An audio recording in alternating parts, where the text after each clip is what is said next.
In today's video, I'm going to teach you how to add a transit pass to Google Wallet. If you're looking to make your commuting experience smoother and less cumbersome, this is a fantastic way to store all your transit cards in one convenient digital spot. So, let's dive right in and walk you through this simple process. Firstly, you'll need to open Google Wallet on your smartphone.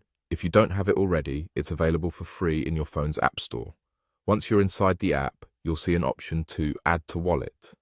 This is your gateway to integrating various cards, including your transit pass, into your digital wallet. Tap on that, and it will reveal an array of options of what you can add. We're focusing on transit passes today, so you'll want to select the option that says Transit Pass. Choosing this will guide you through the next steps of adding your card. However, before you proceed, make sure that the Near Field Communication, or NFC, feature is enabled on your device. NFC is the technology that allows your phone to communicate with the card machines at transit points, letting you tap and go with ease. If NFC isn't turned on, you'll find that your digital transit pass won't work as expected when you're out and about. Once you're sure NFC is active, you can browse through the different transit cards available worldwide. Google Wallet supports a wide range of transit systems, giving travelers the convenience of storing their cards locally on their phones. While this is a fantastic feature that really simplifies travel, it's important to note that there are certain limitations.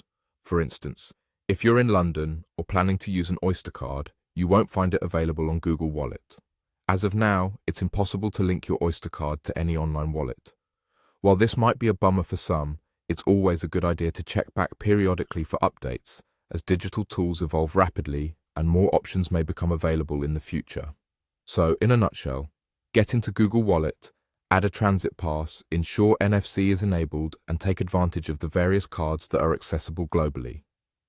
While the exclusion of the Oyster card can be inconvenient, Google Wallet still offers a versatile solution for many travelers needing to manage their transit cards. Keep this in mind as you wander through new cities across the globe. Having everything consolidated on your phone not only saves time, but also helps keep clutter to a minimum, making your daily travel just a little bit easier. I hope this guide has made adding transit passes to your Google Wallet a breeze. Thanks for tuning in, and happy traveling.